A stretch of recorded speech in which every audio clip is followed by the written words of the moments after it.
네, 그 다음에 서류 가겠습니다. 우리가 기본 강의 때랑 쪽지 시험에서는 시행규칙도 있었는데 이거는 지금 빠르게 개괄하는 거니까 시행규칙은 제외하고 좋은 내용만 보겠습니다. 시행규칙도 쪽지 시험에 있는 것들은 꼭 보셔야 되고 나옵니다. 작성 관련해서 28조의 2로 가겠습니다. 28조의 2.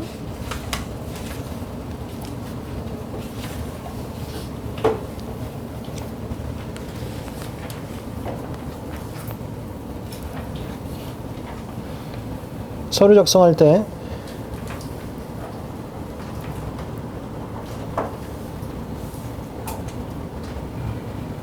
주소 또는 고유번호 반드시 써야 됩니다. 고객번호라고도 해요, 이건. 둘 다 안 쓰면 반려사유입니다.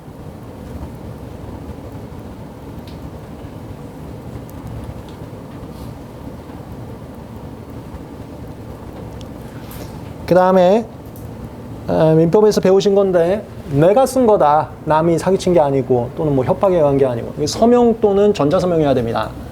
파일로 낼 거면 전자서명해야 돼요.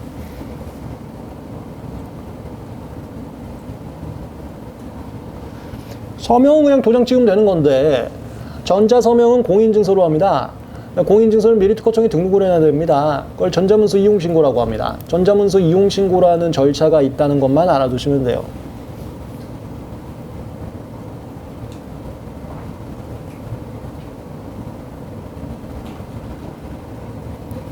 참고로 여기서도 얘기가 나오는데요. 서류라는 것은 전통적인 A4 용지가 있고 전자문서가 있어요. 뭐 요즘에는 당연히 전부 다 변리사님들은 전자문서로 합니다. 관련 좀 보겠습니다. 고유번호. 특허에 관한 절차를 밟는 자 산재부를 정하는 자. 각주에 넣어놨는데 오해하지 마세요. 여기 각주에 넣어놓은 것은 다 읽으라고 넣어놓은 게 아닙니다. 예를 들어서 여기 각주 13번 같은 경우는 아무 의미가 없어요. 볼 필요도 없어요. 그냥 궁금해 하실까봐 넣어놓은 것들도 되게 많습니다. 제가 체크하지 않은 것은 여기까지는 시행규칙 안 가도 돼요. 이게 시행규칙 구조에 있는데 얘는 안 봐도 돼. 그냥 거의 대부분의 모든 절차라고 보시면 돼요. 모든 절차. 특허청장님 이거 누구누구에게 수신처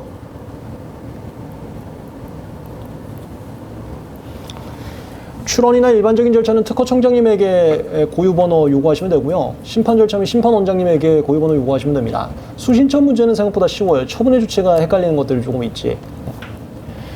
자신의 고유번호, 고객번호라고도 합니다. 부여를 신청해야 된다. 2항, 특허청장님 또는 심판원장님은 이거는 처분의 주체.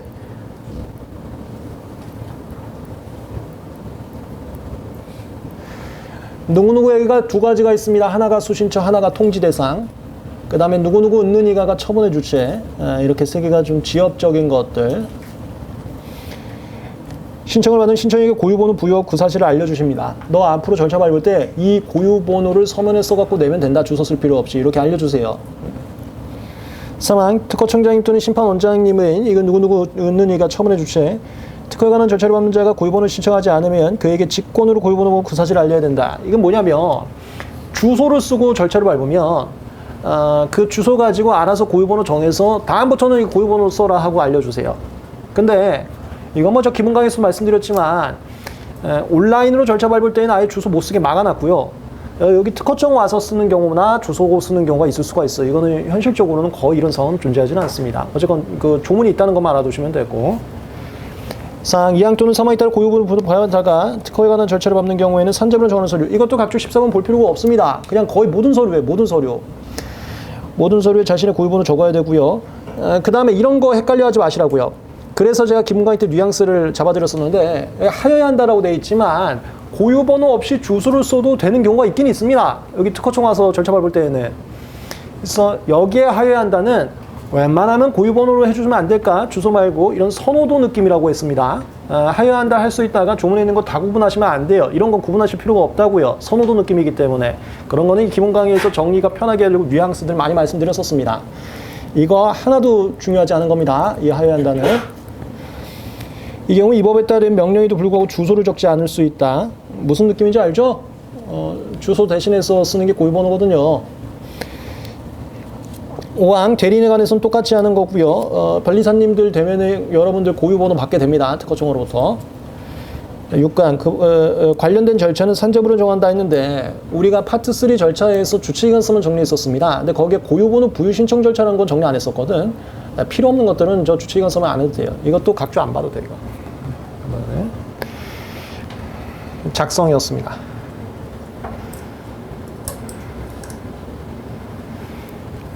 그 다음에 28조의 4. 전자문서 이용신고는 뭐 이런 게 있다 정도 알아두라고 했습니다. 어디다 써먹는 거냐면은 A4 용지가 아니라 파일로 낼 때에는 공인증서로 전자서명하게 되어 있어요. 공인증서 미리 등록하는 걸 전자문서 이용신고라고 합니다. 이것도 작성 쪽이에요. 전자문서로 특허에 관한 절차를 밟으려는 자는 미리 특허청장님 또는 심판원장님에게 누구누구에게 수신처인데요. 출원이나 일반적인 절차는 특허청장님, 심판 절차는 심판원장님으로 보시면 되겠습니다. 전자문서 이용신고를 미리 해야 되고 특허청장님 또는 심판원장님에게 이거 수신처 제출하는 문서에 전자서명 그거를 해라. 2항 전자문서는 전자서명 한 자가 제출한 것으로 본다. 이게 민법에서 전통적으로 A4 용지는 거기다가 도장 찍은 사람이 작성해서 제출한 것으로 본다는 있는데 전자문서가 그런 조문이 없는 거야. 하여튼 민법이 최신식화가 안 돼 있어요. 생각보다. 그래서 여기 특허법에 조문 넣어놓은 거야. 전자서명하는 게 도장 찍은 거와 마찬가지라는 조문을 넣어놓은 거죠. 3항 필요한 사항 산자부령 이런 거 중요하지가 않습니다. 그냥 넘어가셔도 돼요. 여기까지 작성. 그 다음에 제출 갑니다. 28조.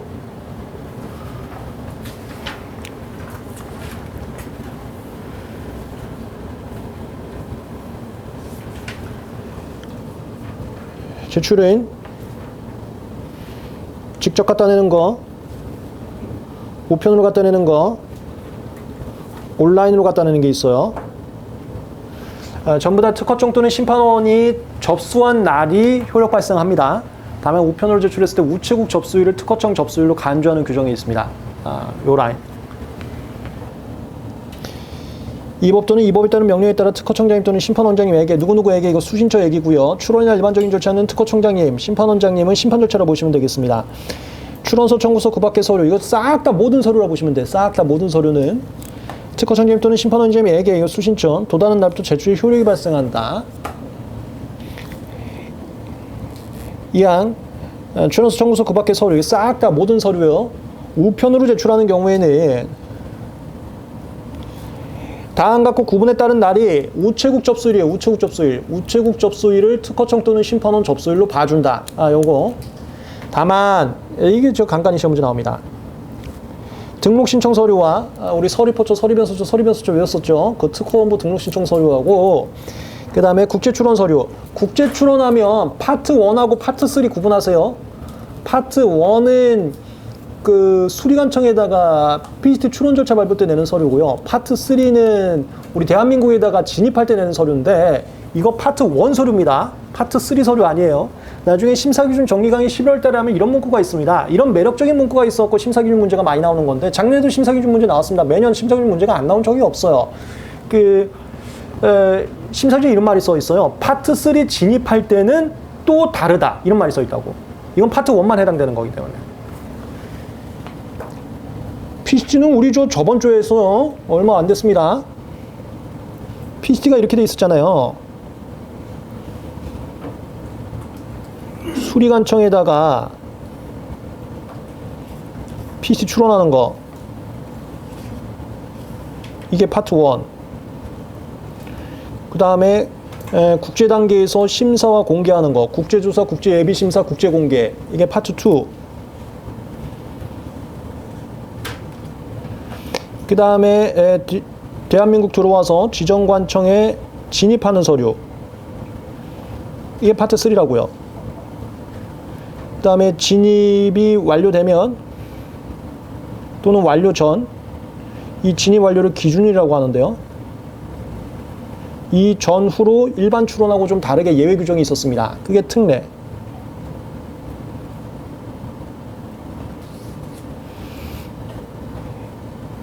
파트 3 상황과 파트 1 상황을 구분하시라고.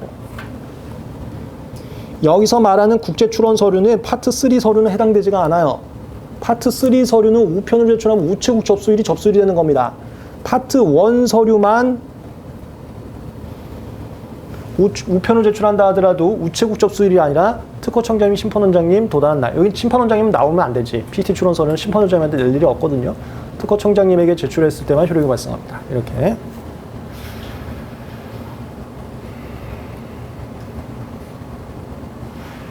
이게 과거 우체국 업무 매뉴얼이라고 했습니다. 요즘엔 다 PC로 적어놓기 때문에 이런 거 나오지 않습니다. 과거에는 도장 찍어준다고 그랬었죠. 그걸 통신 일부인이라고 해요. 그게 우체국 접수를 얘기하는 겁니다. 우체국 접수를 둘 다. 상, 우편물 지원, 망실 이런 거에서 산자부를 정하는 필요 없어요. 넘어가고. 얘가 제출이었습니다. 그 다음에 송달 28조의 5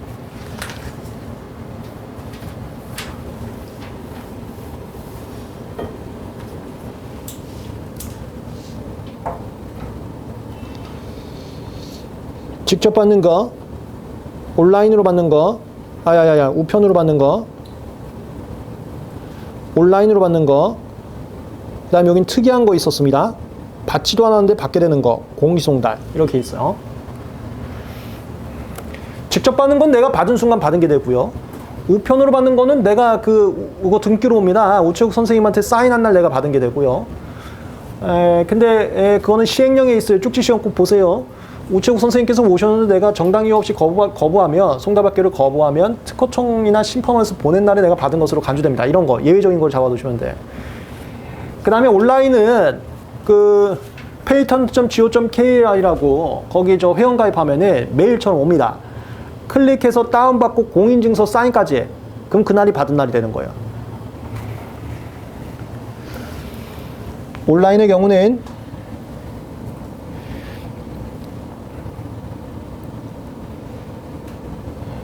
통지 받을 자는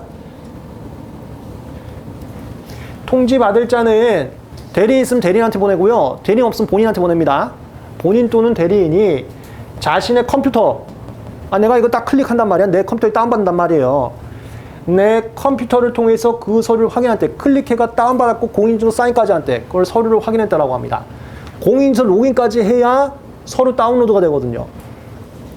서류를 확인한 때 받은 것으로 됩니다.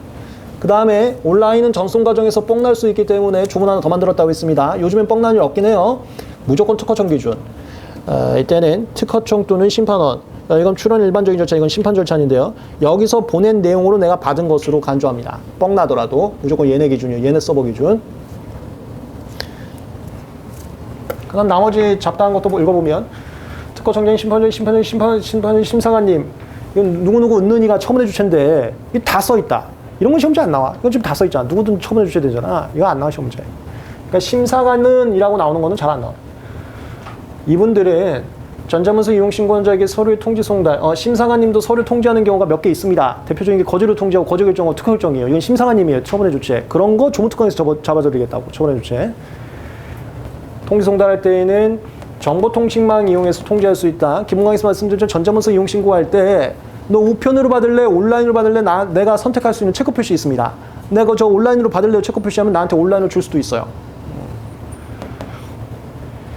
온라인으로 한 통지는 A4 용지 직접 우편으로 갖다 준 거하고 똑같은 효력을 받는. 이거 아까 말씀드렸지만 신식.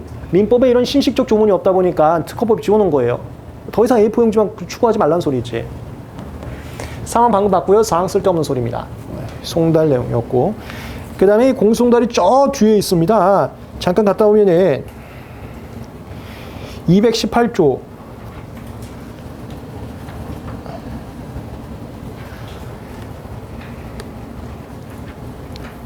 PCT 뒤쪽에 있어요. 보칙이라고 제일 뒤입니다.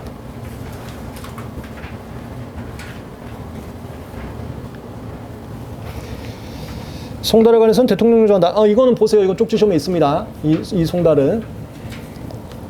그 다음에 공송달. 서류 송달받을 자의 주소나 영서 불명료해서 송달할 수 없는 경우 공시송달하고요. 공시송달은 어느 때로 발표하는 뜻을 특허 공보. 이거 보통 저 사이트에 올립니다. 사이트. 인터넷 사이트. 거기에 올리고 최초 공시 송달은 올리고 2주 지나면 다음날 똑같은 사람한테는 2주까지 안 기다립니다. 그 다음에 또 다른 서류가 있으면 올리고 다음날 2주 다음날 올리고 다음날 이거 외우시는 거예요. 2주 다음날 올리고 다음날 받은 효력이 나옵니다. 이어서 제외자는 특허관리인이 있으면 특허관리인한테 송달하고요. 특허관리인이 없으면 제외자한테 직접 보내게 되는데 이때는 항공등기 우편으로 보내고요. 항공등기 우편으로 보내면은 보낸 날에 받은 것으로 간주시켜버립니다. 이거 결국 서류의 제출과 송달은 제출은 특허청 심판원이 받았냐 안 받았냐인데 특허청 심판원이 받지도 않았는데 받은 것처럼 하는 거 외우시는 거고요. 그게 아까 우편을 보냈을 때. 그 다음에 송달은 내가 받았냐는 내가 받지도 않는데 받은 걸로 되는 거. 이런 거 공송달이나 제외자나 그 다음에 시행령에 또 있죠. 그거 외우는 거예요. 그거 내가 받지도 않았는데 받은 것처럼 그 약속 매겨버리는 거. 그리고 외우면 끝. 이거 0.1초 문제 되는 겁니다. 절대 틀리면 안 되는 거예요. 서류 다 했습니다. 작성 제출 송달이었습니다.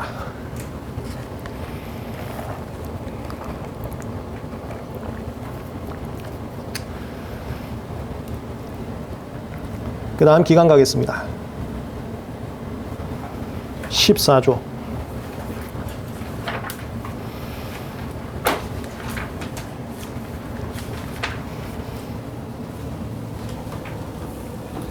기간의 계산.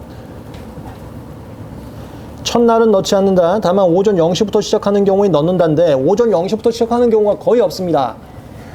얘가 있는 거의 대표적인 게 무슨 확정일부터 뭐 할 때 확정일이 오전 0시부터 가능한 경우가 있을 수도 있고 없을 수도 있거든요. 시험용으로는 오전 0시부터 들어가는 경우가 거의 없었어요. 거의. 교수님께서 일부러 의도적으로 할 때에는 오전 0시부터 뭐 한다라는 말을 쓸 거예요. 그러니까 문제에서 무슨 소리냐? 문제에서 오전 0시부터 뭐 한다는 말을 주면은 첫날 집어넣고요. 그런 말 없으면 점 있고 첫날 무조건 빼도 됩니다. 이런 경우가 시험 문제에는 오전 0시부터 시작한다고 문제에서 줄 거라고요. 그게 없으면 무조건 이 상황으로 생각하시면 된다고.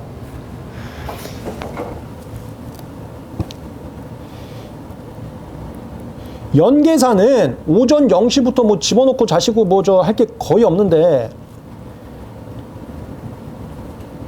하여튼 요걸로 갑시다. 요거 원칙은 이겁니다. 스텝 1 첫날 빼고요. 초일 불산입이라고 민법에서 많이 얘기를 하던데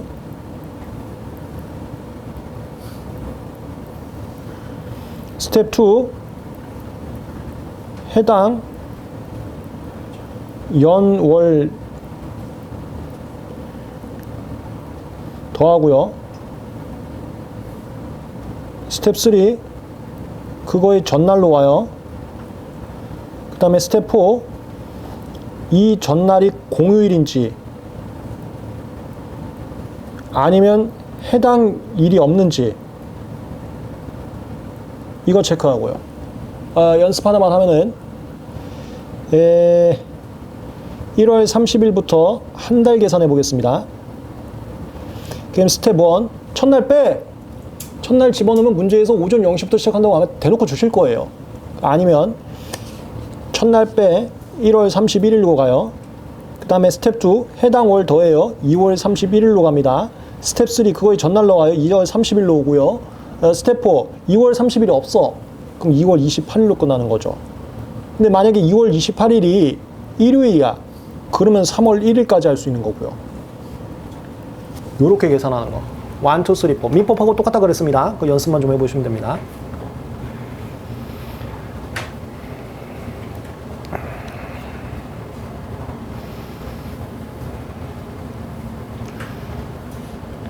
됐어요.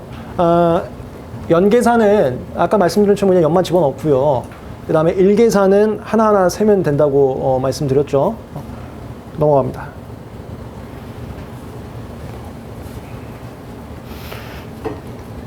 그리고 우리 특허법에서는 근로자의 날도 공휴일로 보고 있습니다. 문제에서 근로자의 날 하면은 다음 워킹데이로 만료한다라고 하시면 되고요. 그 다음에 이런 거 시험 문제 많이 나와요. 이게 또 심사기준 예제 문제도 되게 많은데요. 심사기준 정리 강의하면서 11월 달에도 연습을 할 겁니다. 지금 이 라인 있잖아요.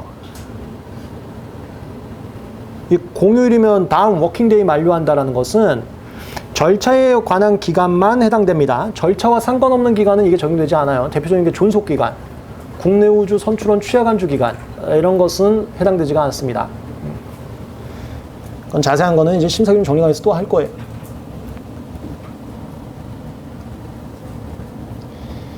계산이었습니다. 그 다음에 연장. 이건 너무 심플해. 이거 0.1초 만에 푸셔야 돼요.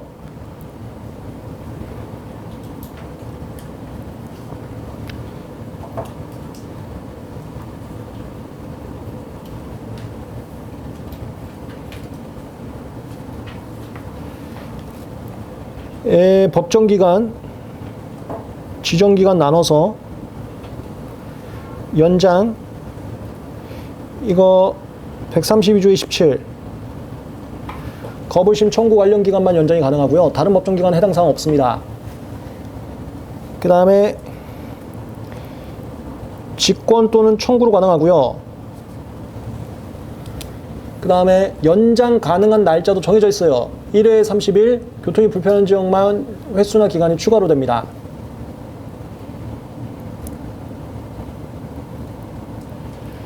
지정은 다 되고요. 직권 또는 청구로 되고요. 연장 기간도 실무자가 이해관계인이 지나치게 불이익이 없는 선에서 적절하게 운영합니다. 저마다 다르다고요. A 심사관님은 한 4개월 주고 B 심사관님은 6개월 주고 심사관님마다 달라요. 마음대로 하시는 거예요. 이게 투 스펙트럼의 차이였죠. 그 다음에 단축. 이거 절대 안 되고요. 이거는 온리 청구로만 가능합니다.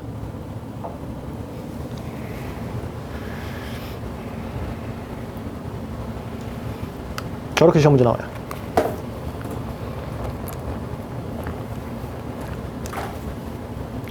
여기 보면 야 이거 저 옛날에 기출문제 많이 나왔는데요. 누구누구 웃는이가 처분해 주체. 이거 특허청장님이 해주시고요. 시험 문제에서 심판원장님 나오면 바로 X 치세요.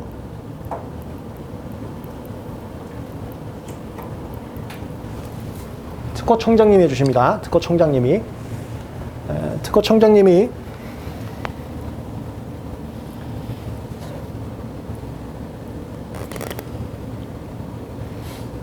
청구 또는 직권으로 거불심 청구 기간에 대해서 30일에서 한 차례만 연장할 수 있고요. 교통이 불편한 지역에 있는 자는 산자부를 정하는 바가 총 60일까지만 줍니다. 60일. 그래서 일반 제내자는 1회에 30일 주고요. 제외자 같은 경우 1회에 60일 줘요. 그렇게 운영하고 있습니다.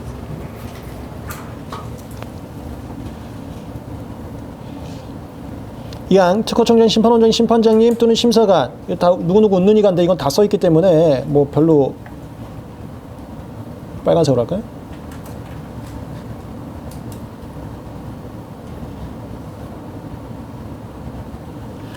이 법에 따라 특허에 관한 절차를 밟은 기간을 정한 경우 지정기간이라고 합니다. 청구에 따라 이거는 아주 특이하게 단축도 가능합니다. 단축도 할 수 있고요. 당연히 연장도 할 수 있고요. 직권으로는 단축 절대 못합니다. 연장할 수 있습니다. 이 경우 특허청장님 등은 누구누구 누구니까 처분해 주신다. 이 등이라는 게 여기 윗분들 다 말하는 거예요. 특허청장님, 심판원장님, 심판장님, 심사관님. 이분들은 자신의 실무적 감각에 따라서 이 절차와 엮여있는 누군가 이해관계인이 있다면 그 사람이 너무 불이익해지지 않는 선에서 적절하게 연장 여부를 운영해라. 이 느낌이야. 이게 이거하고 구분하는 거지. 이건 연장 기간 다 정해져 있고요. 네 마음대로 정해라. 이렇게. 다음 사망. 심판장님은 이거 처분해 주체. 여기 심판원장님 나오면 안 돼. 왜냐면 이건 구심리 상황인데 구심리 상황이라는 것은 이미 심판부 다 지정된 상황이에요. 그러니까 심판원장님이 낄 수가 없습니다. 심판장님은 기일 정했을 때 구심리 기일이요. 그 기일을 청구 또는 직권으로 변경할 수가 있습니다. 연장이었어요. 기간은 계산 연장 추후 보완 정지, 계산 연장 추후 보완 정지, 연장까지 다 있습니다.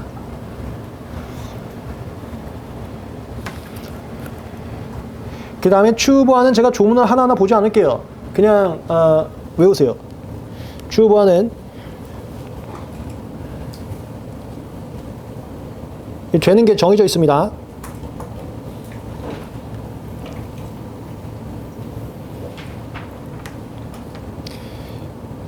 먼저 2개월요. 날짜 외우시고요. 그 다음에 사유요. 책임질 수 없는 사유가 있거나 정당 사유가 있으면 인정돼요. 이건 17조고 이건 나머지요. 17조 같은 경우는 책임질 수 없는 사유 소멸일부터 2개월, 원래 만료기간부터 1년 이내. 여기는 정당 사유 소멸일부터 2개월, 원래 만료기간부터 1년 이내. 그 다음 할 수 있는 기간이 거불심, 재심, 이게 17조. 그 다음에 심사청구, 재임사청구, 이게 67조의 3인가요?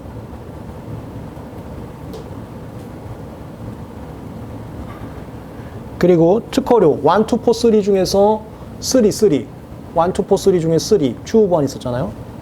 등록료, 유지료. 그 다음에 얘만 지정기간인데요. 그 절차 무효된 경우 보정명령 기간 이렇게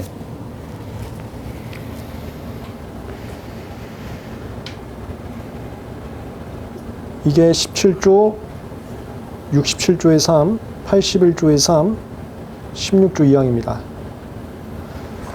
사유가 좀 비효율적으로 구분되어 있습니다. 이거 잘 구분하시고요. 이렇게 바뀐 지가 얼마 안 됐거든요. 개정법이. 얘만 책임질 수 없는 사유 있어야지만 인정되고요. 얘네들은 정당 사유가 있어도 인정이 됩니다. 정당 사유는 책임질 수 없는 사유보다 좀 더 완화된 사유다라고 보시면 되겠어요.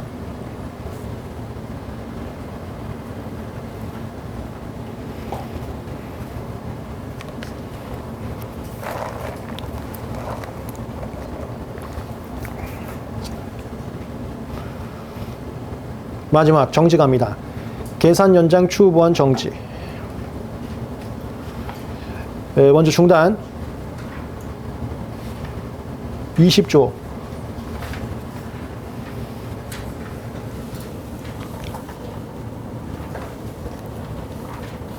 사유하고 절차 정리하시면 되는데요. 사유 사능 합수 사상 이게 자격을 잃거나가 상실입니다. 사상 이렇게 사능합수 사상 각주에 있어요. 사능합수 사상이 절차 중단 사유. 사능합수 사상이라는 것은 본인 또는 준본인이라는 게 법정대리인 얘기하는 거예요. 본인 또는 준본인이 없어져 버렸어. 그 상황. 본인 또는 준본인이 아예 없어져 버렸고 그 권리에 대한 상속인은 잔존해. 상속인 없으면 또 중단하지 않습니다. 본인은 없어졌는데 그 권리를 이어받을 상속인은 잔존해. 이게 중단 사유. 사능합수 사상.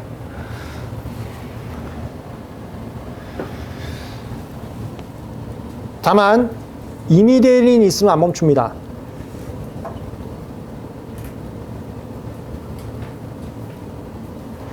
그래서 사능합수 이 상황 나왔을 때 임의대리권 불소멸 8조로 가지. 8조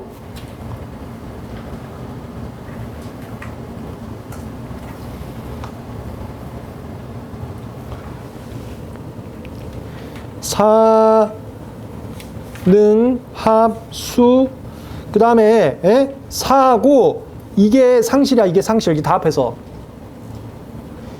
상실이거든요.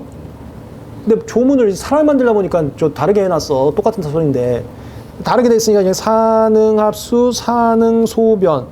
사능소변이 이게 사상이에요. 똑같은 건데 이렇게 해놨으니까 그냥 이 두 문자로 외우는 거야. 각주 5번에 써놨습니다. 사능합수 사능소변.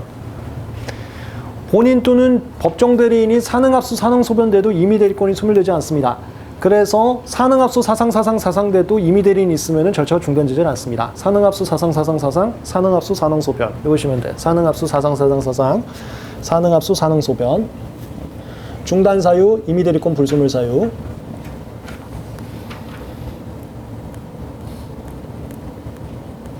사유 다 했습니다. 사능합수 사상 사능합수 사상. 그 다음에 절차로 갑니다. 절차는 1, 2, 3. 수개할 자가 지가 스스로 수개 신청 절차 밟는 거. 그 다음에 수개할 자가 하도 수개하지 않아갖고 절차가 지연되고 있으니까 야야 빨리빨리 해. 수개 명령하는 거. 근데 이 수개 명령도 안 하고 있어. 상대방이 수개 명령 요청하는 거. 1, 2, 3.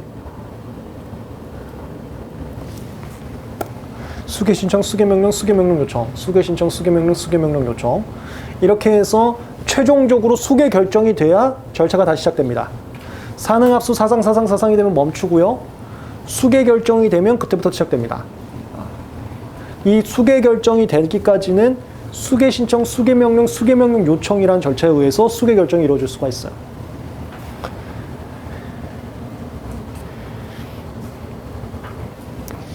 (22조) 중단된 절차에 관한 수개 신청인 21조 각호 어느 안에 해당하는 자.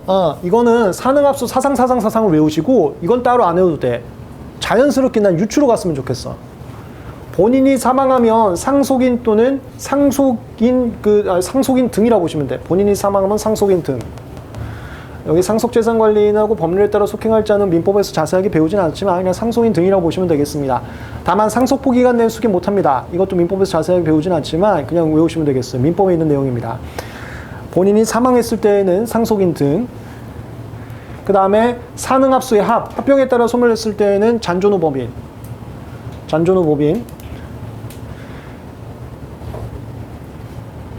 그 다음에 사능합수 그 능력 상실. 그 다음에 법정 대리인 사상.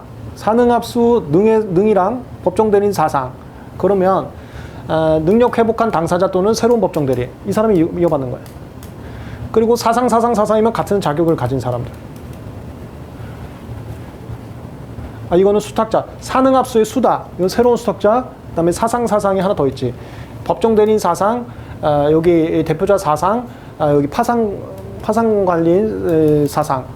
사상이면 새로운 같은 자격을 가진 자. 수개할 자는 굳이 두 문짝 따서 외울 필요는 없을 것 같고, 사능합수 사상에 비추어서 저 사람 맞을 것 같은데 연계가 가능하기 때문에 얘는 연계식으로 갔으면 더 좋겠어요. 이 사람들이 수개 신청할 수 있다. 1항이 수개 신청입니다.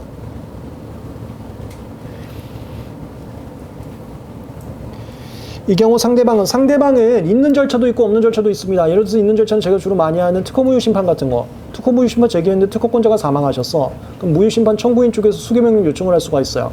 없는 절차는 가장 대표적인 게 추론 절차입니다. 추론 절차는 상대방이 존재하지 않아요. 그러니까 상대방이 존재하는 절차라면 이렇게 읽으면 돼.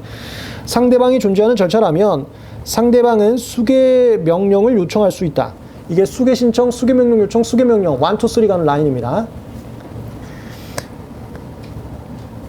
그 다음에 누구누구에게 수신처. 출원 절차면은 특허청장님, 심판 절차면은 심판관님. 근데 제가 심판장님, 심판관은 구분하지 말라 그랬어요. 특허청장님, 심판원장님, 심판장님, 심사관님은 구분하셔도 되는데 여기 지금 심판장님이라고 안 쓰이고 심사관님이라고 돼 있잖아. 이건 구분하지 말라고. 이거는 법적으로 깔끔하게 안 해놓은 거예요. 다 똑같아야 되는데.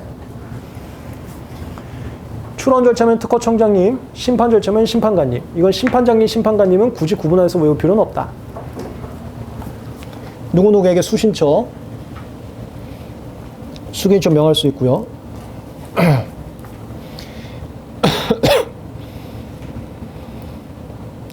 그리고 사람이 만들다 보니까 논리적이 못한 것들이 많습니다. 예를 들어서 출원 절차는 상대방이 없잖아. 무슨 특허청장한테 뭘 수개명령 요청을 해. 근데 그냥 같이 들어가 있는데 그런 것들은 그냥 그러려니 하면서 넘어갔어요.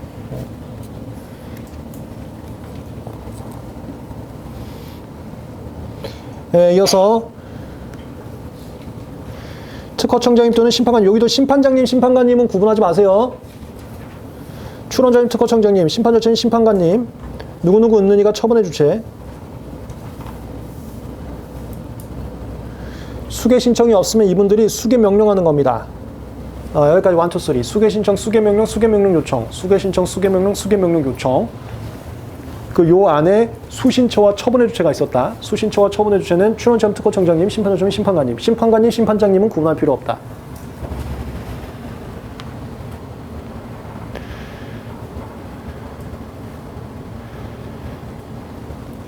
그 다음에 2항 특허청장님 또는 심판장님은 여기 또 갑자기 심판장님 나오잖아. 이런 거 구분하지 말라고. 심판관님, 심판장님은 구분할 필요 없어요.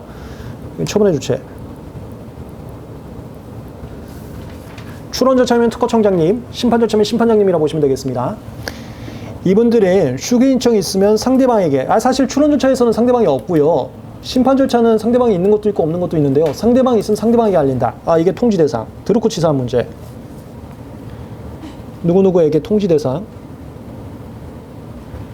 통지 대상은 하나하나 외우기가 지저분하고요. 뉘앙스로 가셔야 됩니다. 이거 야 수기 신청했으니까 너 나한테 수기 명령 요청할 필요 없어. 조만간 수기 결정해서 빨리빨리 진행할게. 걱정하지 마. 금방 진행할게. 이런 뉘앙스예요. 그러니까 상대방한테 알리면 되고요. 틀린 지문은 창의적인 사람이 여기 데리고 올 거예요 아마. 뭐 예를 들어서 수기 신청이 있으면 출원인은 알릴 필요가 없어. 출원인이 본인인데 그런 식으로 창의적인 누군가가 나올 겁니다. 그게 통지에 대해서는 가장 지저분한 문제. 3항 특허청장님 또는 심판관님은 여긴 또 갑자기 심판장님이 없어졌죠. 그런 거 구분하지 마세요. 처분해 주체. 20조에 따라 중단된 절차에 관한 수기 신청이 있으면 직권으로 조사해서 이유가 없다고 인정. 이거 이제 여러분들 얼마 전에 기본강의 끝났으니까 조금 이해가 되겠다. 특허청에서는 방식이 위반됐을 때 서류 반려, 절차 무효 이거 시키거나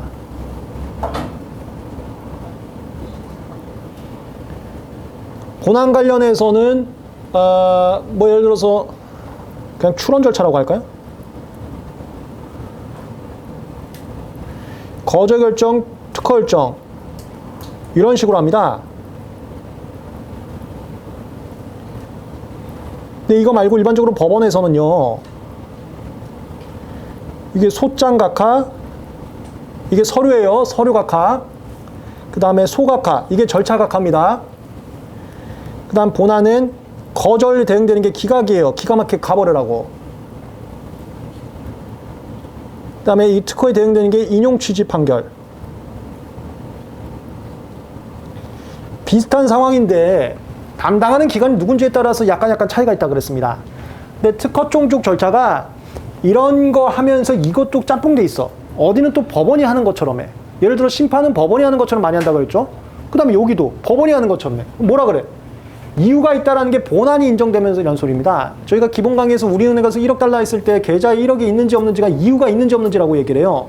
본안에 관해서 할 때 이유가 있는지 없는지라고 얘기를 하거든요. 방식 말고요. 이유가 없다라는 게 법원에서는 기각하는데 여기도 기각한대. 특허청 절차 중 일부는 또 법원 거로 가져와. 자기들 독자적인 게 있는데도. 짬뽕돼 있어. 짬뽕. 그래 기본 강의 때 좀 헷갈리죠. 그다음에 당연한 소리죠. 그 수기 신청 서류가 뭔가 문제가 있으면은 여기까지 하자.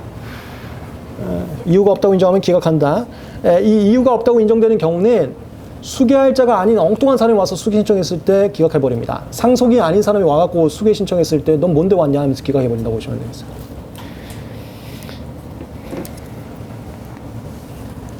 그 각주에다가 기본적인 컨셉 좀 써놨습니다. 4. 특허청장님 또는 심판관님은 처분의 주체 결정 또는 심결 등본 송달한 후에 중단된 절차에 관한 수기 신청에 대해 수기할 것을 결정한다. 이 기본 강의에서 했었는데요. 출원 절차에서 거절 결정이 나왔어. 그 이후에 사능합소 사상사상이 나와. 그럼 수기 여부는 특허청장님이 일하셔. 심판 단계에서 심결이 나왔어. 또는 결정이 나왔어. 그 이후에 사능합소 사상사상이 나와. 그러면 수기 절차는 심판장님이 담당해. 이건 후속 절차가 진행되기 전에는 전 절차가 종료됐어도 전 절차 담당자가 계속 일해라. 이런 취지라 그랬어요. 처분해 주체. 그래서 이게 틀린 지문으로 나오면 출원의 거절 결정 이후에는 심판 원장님이 결정한다. 틀린 지문이야. 심판의 심결 또는 결정 이후에는 판사가 결정한 틀린 지문이라고. 후속 절차들이 한다 그러면 틀린 지문이라고. 처분해 주체가. 이것도 시험 문제 많이 나왔습니다.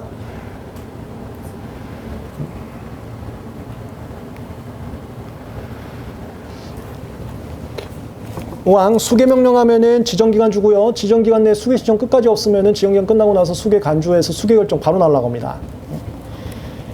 왜냐하면 수개 명령할 때는 수개할 자를 특허청장님 그 다음에 심판원 쪽에서 알아서 조사해서 그분한테 보내기 때문에 무조건 이유 있는 사람한테 보내거든요. 그러니까 무조건 수개 결정이 나오는 거예요. 7항 특허청장님 심판원장님은 이거 처분의 주체 수개 간주된 경우에는 이거 통지대상 수개 간주가 있으면 본인하고 상대방하고 모두에게 알립니다. 야 이제부터 절차 진행할 거다. 이렇게 여기는 모두에게 알려요. 모두 관련된 모두에게 알립니다. 이거는 당사자 중 그 산흥합수 사상사상 이쪽 관련된 사람 말고 상대방한테 알리는 거고 야 기다리지 마. 이쪽에 수행청했으니까 됐어 조금만 참아. 이렇게 이쪽은 야 이제 시작할 거니까 니들 다 알아라. 모두에게 당사자 중 상대방만이 아니라 당사자 모두에게 통지 대상 가장 지저분한 문제. 중단이었습니다. 사유와 절차 사유 산흥합수 사상 절차는 수개인정 수개명령 수개명령 요청까지.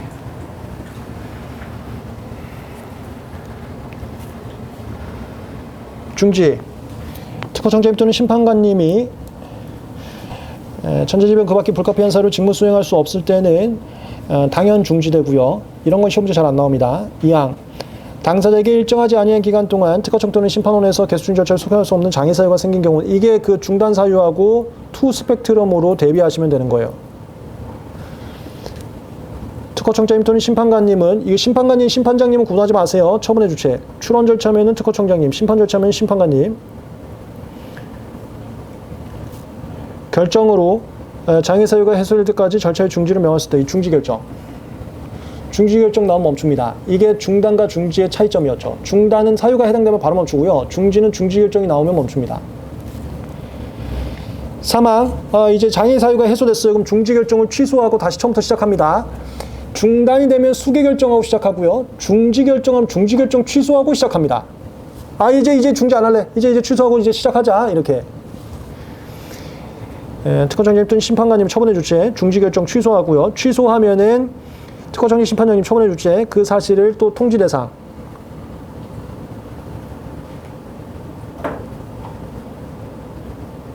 당사자 모두에게 알려서 야 지금부터 시작한다. 다 알아라. 모두에게 알리는 모두에게. 이것도 모두에게 알리고 이것도 모두에게 알리고 이거 두 개는 야 이제부터 절차 시작한다. 그걸 절차를 지금부터 다시 시작한다. 뭐 속행한다는 표현도 쓰거든요. 그냥 이해하기 쉽게 절차 시작한다 이렇게 써놓을게요. 절차 시작한다 이제 다 알고 있어라. 통지는 모두에게 알린다. 준비하라고.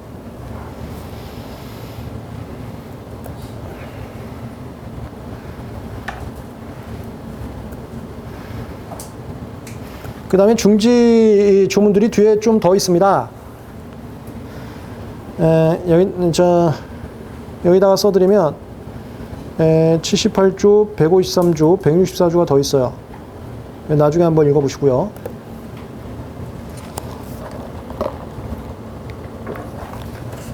(78조) 164조는 다른 절차의 결과물이 내 절차하고 연관이 있을 때 그때 다른 절차 결과 나올 때까지 내 절차 잠깐 멈추는 거 걸 중지 사유가 하나 있고요. 그 다음에 153조는 이건 이제 시험지에 나올 때 된 거 같나? 제척 기피 신청의 특수사유. 제척 기피 신청하면 기억나세요? 이것도 공부한 지 얼마 안 됐었는데 특이한 게 첫 번째 서면이 아닌 구술로도 할 수 있다. 두 번째 제척 기피 사유는 3일 이내 나중에 해도 된다. 세 번째 그 신청하자마자 멈춘다. 이게 시급성 때문에 나온 특이 사유 1, 2, 3 그거 신청하자마자 긴급한 경우를 제외하고는 중지한다. 중지 라인들이었습니다.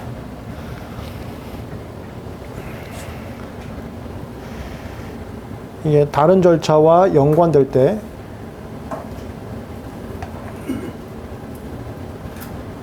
이거는 제척 기피 신청.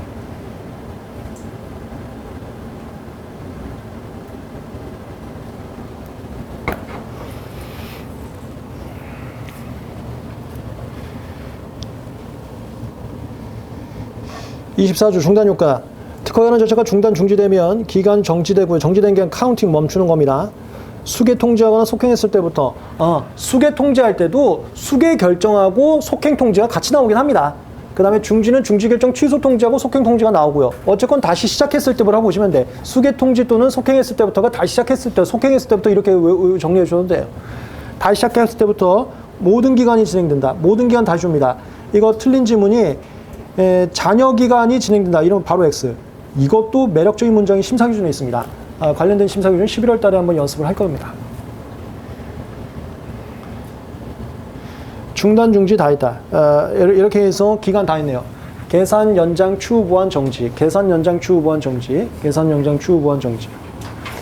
중단과 중지는 각각 사유 절차, 사유 절차, 사유 절차. 중지도 사유 정리하시고요. 절차는 중지 결정 또는 중지 결정 취소로 된다. 사유 절차, 사유 절차. 중지도 내가 여기다 써놓을게요. 중지도 사유 절차로 정리하시면 되는 거예요.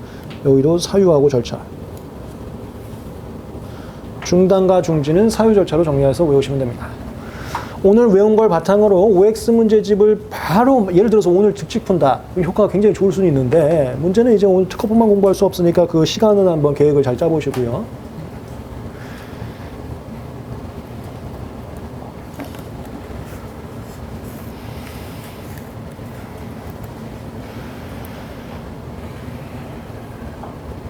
됐습니다. 이제 수수료 가겠습니다. 82조. 수수료가 우리가 기본 강의 때는 뒤쪽 쟁점들이 너무 많아갖고 제대로 보지 못했어요. 근데 지금은 기본 강의 다 끝났기 때문에 그 중요한 사유들 한번 좀 보겠습니다. 수수료는 제일 시험 문제 많이 나오는 게 반환이거든, 사실 반환. 이 기본 강의에서는 반환을 볼 수가 없지. 뒷내용들이어서요. 82조.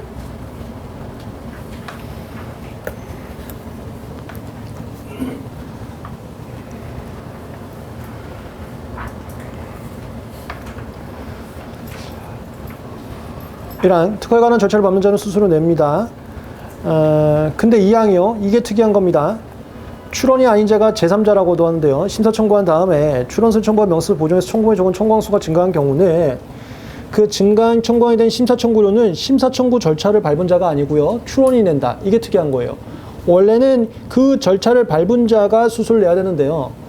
여기 심사 청구료는 심사 청구 절차를 밟은 자가 아니라 명세서 보정을 통해서 청구항을 증가시킨 자, 그게 출원인이거든요. 그 자가 낸다. 이거 특이점. 이 심사 청구료는 심사 청구 절차 밟은 자가 내는 게 아니고요. 출원인, 이 출원이 누구냐면 이거 한 사람이에요. 명세서 보정한 사람.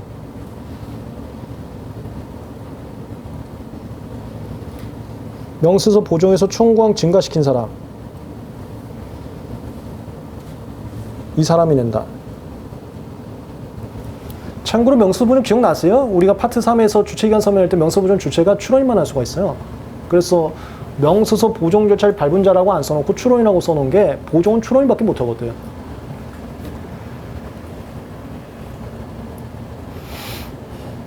사망은 쓸데없는 소리고. 83조 감면. 특허청장님은 처분의 주체.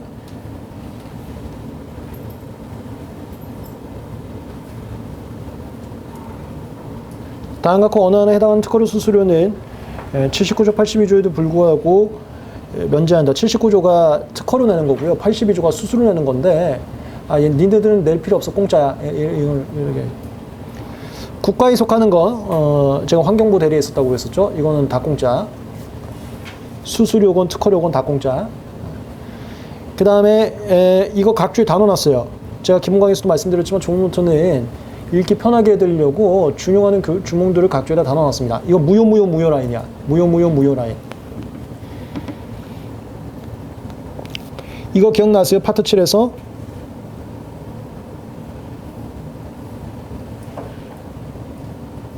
적격이라고 해서 적합한 자격, 본인이 될 수 있는 적합한 자격. 파트 3에서는 주체기간 서면에 주체라고 정리했었고 파트 7에서는 적격이라고 정리했어. 똑같은 상황인데 심판은 법원 거를 그대로 따오는데 법원에서는 이걸 주체라고 하고 적격이라고 하거든. 적격이라고 정리했었거든요.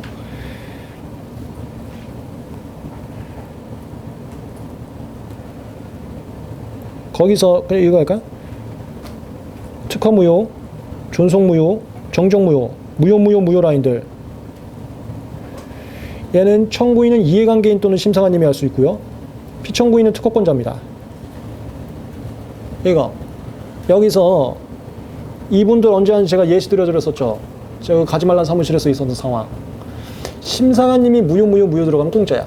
심사관님 사실 국가잖아. 국가 거 공짜. 심사관님이 무효 라인 들어가면 수수료 공짜. 국가 특허료 수수료 공짜. 심사관님 무효 수수료 공짜. 외우세요.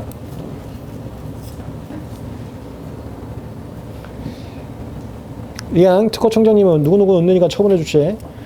원화나 해당한 자가 에 대해서는 감면할 수 있다. 이건 외우지 말라 그랬어. 이거는 경제적 약자.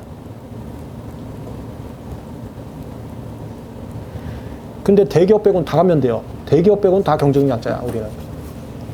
그게 자세한 게 이 삼자부령이 저 있습니다. 변리사 하시면서도 사실 뭐 할 일이 거의 없어요. 이거는 그 사무실 직원분들이 더 전문가시기 때문에. 얘는 그냥 뉘앙스만 보시고 넘어가시면 돼. 경제적 약자. 느낌은 이렇게 알아도 대기업 말고는 다 감면 가능할 수가 있다. 그럼 거기에 대기업 말고 이상한 소리 써 있잖아? 그냥 감면 되겠구나라고서 시험 문제 푸시라고. 이거 엄청 많은 사람들인데 이걸 왜 하나하나 외워. 예를 들어서 국민기초생활보장법에 따른 의료급여 수급자는 감면 가능할 수 있다고 써 있으면 뭔가 대기업이 아니잖아. 감면 얘기잖아. 그냥 맞는 질문 하라고. 무슨 소리인지 알겠죠? 이게 너무 많다니까, 여기가. 너무 많은 걸 뭐하러 외워. 안 되는 애만 외우면 다 되는 건데. 대기업 빼고는 된다, 이런 식으로 하는 거야. 대기업 빼고. 그거면 대기업으로 외워야지. 무슨 느낌인지 알겠죠?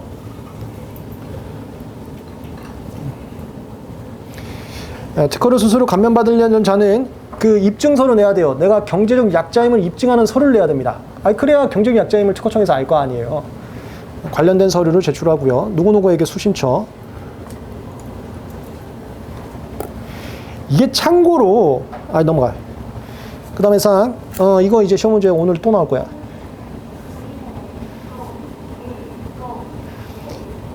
특허청장님은 이거 처분해 주셨죠 아까. 제2항에 따른 특허료 수수료 감면을 거짓이나 그 밖에 부정한 방법으로 받은 자에 대해서 이거 부당 수수료 감면자라고요. 부당 감면자. 자기가 경제적 약자도 아니면서 경제적 약자로 사기친 거. 경제적 약자도 경제적 약자 등급에 따라서 할인 비율이 다릅니다.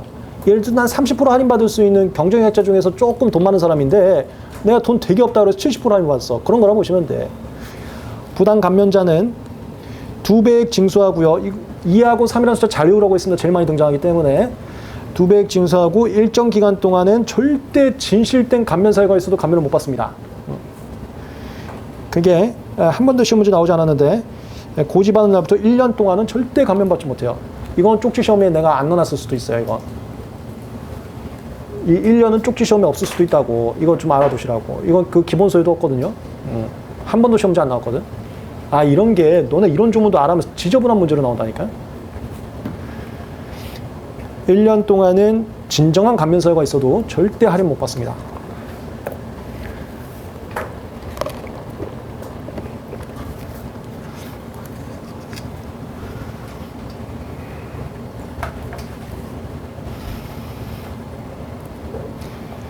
우리가 조문 노트가 구성이 목차 보시면은 확인할 수 있는데 제일 앞에가 특허법이고요. 특허법만 제가 메모장 넣어놨습니다. 뒤에 것까지는 메모장 안 넣어놨어요. 뒤에 거는 메모할 게 거의 없거든. 그 다음에 특허법 다음에 시행령 시행규칙이 있습니다. 제가 여기다 써놓은 시행령 시행규칙들은 특허법 뒤에 있으니까 가서 찾아서 참고해서 보시면 되는 거고, 그리고 특허료 등의 징수규칙은 일부 조문만 넣어놨어요. 대부분은 시험 문제 안 나와서. 그러니까 하위 법령은 시험범위지만 시험에 나올 수 있는 것들이 정해져 있습니다. 정해진 것만 제가 넣어놨어요. 안 그러면 이거 조문도 너무 두꺼워져. 그 다음에 파트 5의 허가 등에 따른 존속権연장제도 운영에 관한 규정이라고 있는데 이건 하위 법령이 법이 아닙니다. 법이 아니고 특허청 가이드라인인데 이걸 시험 문제 내네. 나중에 제 기출문제집 해설 보시면 아실 거예요. 이걸 시험 문제 낸 적이 있어서 이것도 문제와 관련된 거 몇 개만 넣어놨습니다. 이건 법도 아닌데. 시험 범위도 아닌 건데 대표적으로 나오는 게 예하고 심사기준. 심사기준도 법이 아니에요. 가이드라인입니다. 그리고 파트 6에 실용신안법 있고, 실용신안법 시행령은 특허법하고 중요한 거 딱 하나만 넣어놨어. 우선심사 사유. 그것만 보시면 되고, 발명진흥법은 제가 몇 개 넣어놨는데, 이거 시험범위 아닙니다. 원칙적으로는 특허법, 실용신안법까지만 시험범위이기 때문에. 근데 그냥 높아심에 조금만 넣어놨어요. 그리고 뒤에부터는 조약인데 조약이 이거보다 더 많아. 이게 다가 아니에요. 근데 얘들밖에 시험 문제 안 나와서 얘들만 넣고 나머지 조약들은 버리셔도 되고, 특히나 최근에는 10번하고 11번이 파리 조약하고 WTO인데 WTO 파리 조약이 과거엔 나왔습니다. 무조건. 요즘은 안 나오는 거죠. 이거 옛날엔 나왔어요. 요즘엔 자꾸 PCT만 나오는데, 그래서 파리 조약하고 WTO도 나왔습니다. 근데 뭐 파리 조약하고 WTO는 너무 자세하게 볼 필요는 없을 것 같아요. 요즘에는 한 문제도 안 나오고 있어서. 그리고 PCT도 자세하게 보라고 넣는 건 아니고요. 참고 삼아 넣었을 뿐입니다. 조약 쪽은 강약 조절해도 돼. 우리 기본 강의 때 조약 쪽은 거의 언급도 안 했잖아. 강약 조절해도 돼요. 중문부터 그렇게 구성되어 있어요.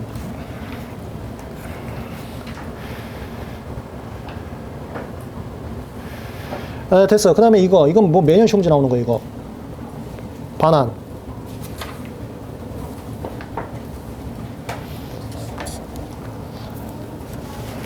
반환 사유. 잘못 납부. 외우세요. 5만원짜리인데 7만원 줬어. 2만원 돌려줍니다. 기본 강의에서 말씀드렸지만 5만원짜리인데 2만원 했어. 그러면은 수수료는 보정명령, 특허료는 보전명령 날라요. 발음이 비슷합니다. 조심하세요. 특허료 일부 납부는 보전명령이고 수수료 일부 납부는 보정명령 날라와. 취급도 다릅니다. 보전명령은 한 달이란 법정기간 주고요. 보정명령은 지정기간인데 보통 30일에서 한 달 주거든요. 근데 법적으로 내용이 다르다고. 예. 그 다음에 이거는 거의 매년 나오던데요. 특허 취소, 특허 무효, 존속기간 무효. 이게 특허 중론 라인 3종 세트. 특허 취소, 특허 무효, 존속 무효. 이게 특허 죽이는 라인이에요. 제가 주로 하는 업무. 특허 취소, 특허 무효, 존속 무효로 특허를 죽여요. 중요한 포인트 1, 2. 1. 확정이 돼야 죽습니다. 신결만 나오면 아직 안 끝났어요. 불복할 수 있으니까. 확정돼야 죽고요. 2. 죽은 해 다음 해부터만 돌려줍니다. 죽은 해는 한두 달 남았어도 그건 특허청이 먹는 거야. 왜냐면은 특허료는 연 단위로밖에 금액이 책정되지 않기 때문에 2달분 반환은 안 돼. 2달분 특허청이 먹는 거야. 다음 해부터 1년분씩만 돌려줘요. 1, 2 이걸로 시험 문제 0.1초. 그 다음에 죽는 게 하나 더 있어요. 포기하면 다음에 1.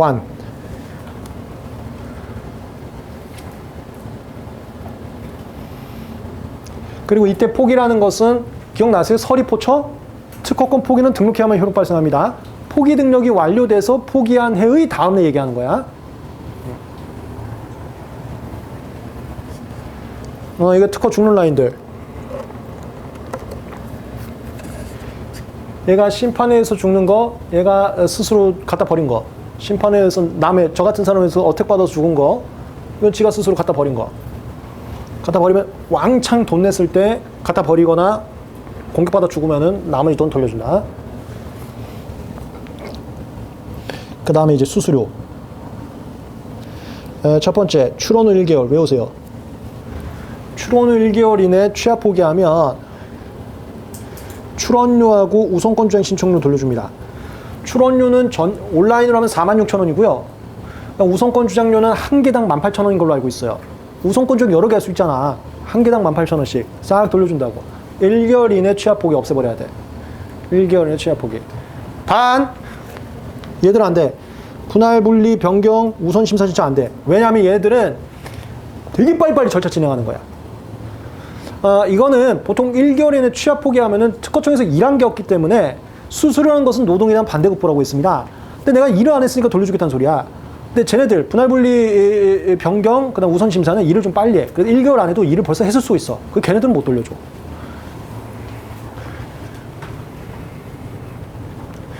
그 다음에 기본 강의에서 말씀드렸는데 정당 권리자도 일을 빨리 할 거거든요.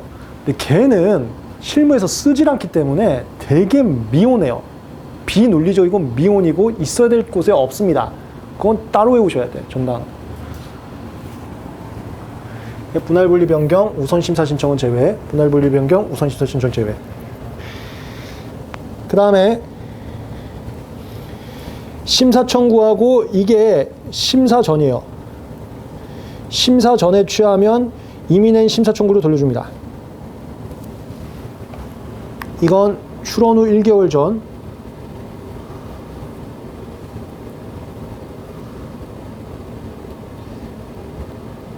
이건 심사 전. 그래서 가장 대표적인 그림이 조문특강에서 할 건데 이거예요. 이건 무조건 시험 문제 또 나올 거야. 출원했어요. 네, 여기서 심사 청구했습니다. 출원 후 1개월 이내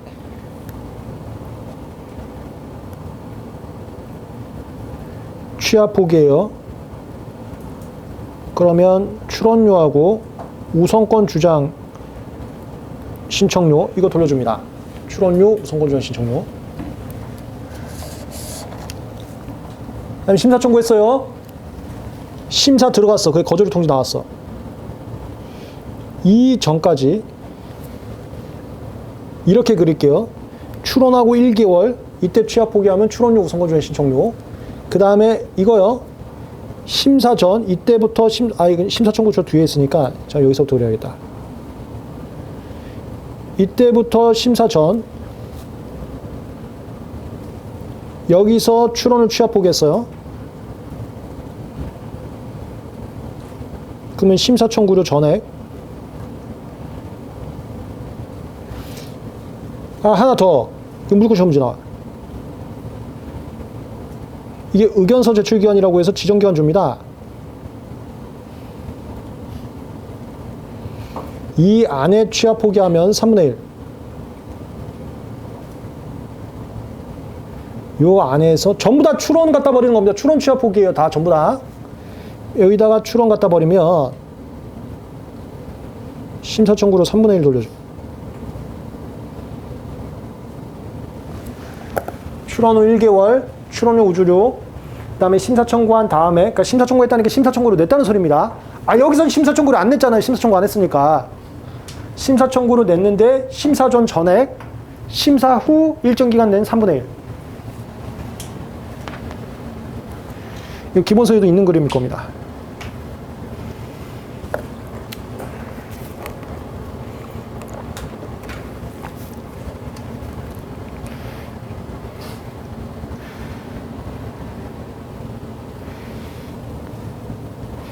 거절의 통지, 협의 결과가 36조 2항 동일자 동일발명 추론할 때 협의 결과를 요구해요. 동일자 동일발명 추론하면 야 니들끼리 협의해와 협의 요구를 한다고요. 그 거절이와 똑같은 거예요. 협의 결과 신고명령이. 거절 이후 협의 결과 신고명령. 그 다음에 거절이가 없으면 특허일정 나올 거 아니야. 이게 심사 전. 거절이가 있으면 거절 이후 거절 이후. 거절이가 없으면 특허일정. 심사 전. 심사 전에 취합 포기하면 심사 청구로 전부. 그 다음에 거절을 통지해서 의견 제출 기간. 이거 신고명령이 의견 제출 기간 똑같이 줘요. 이 거절을 통지했다 의견 제출 기간 내 취합 포기하면 3분의 1.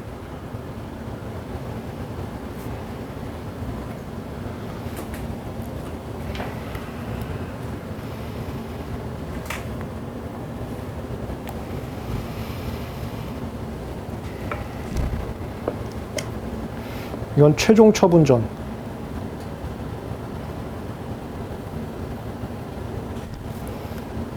제가 여기다가 예시를 이렇게 써드릴게요. 36조 2항 위반으로 거절 통지 나오면 36조 6항으로 협의 요구서라는 게 같이 나옵니다.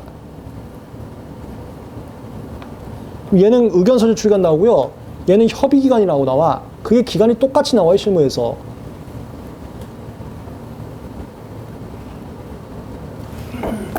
그래서 협의 요구서가 똑같다고 생각하시면 돼, 그냥. 협의 요구서가 똑같다고 보시면 된다고. 협의 요구서가 똑같다고 보시면 된다고. 이걸 지금 제가 협의 요구서라고 쓴 거예요. 협의 요구서.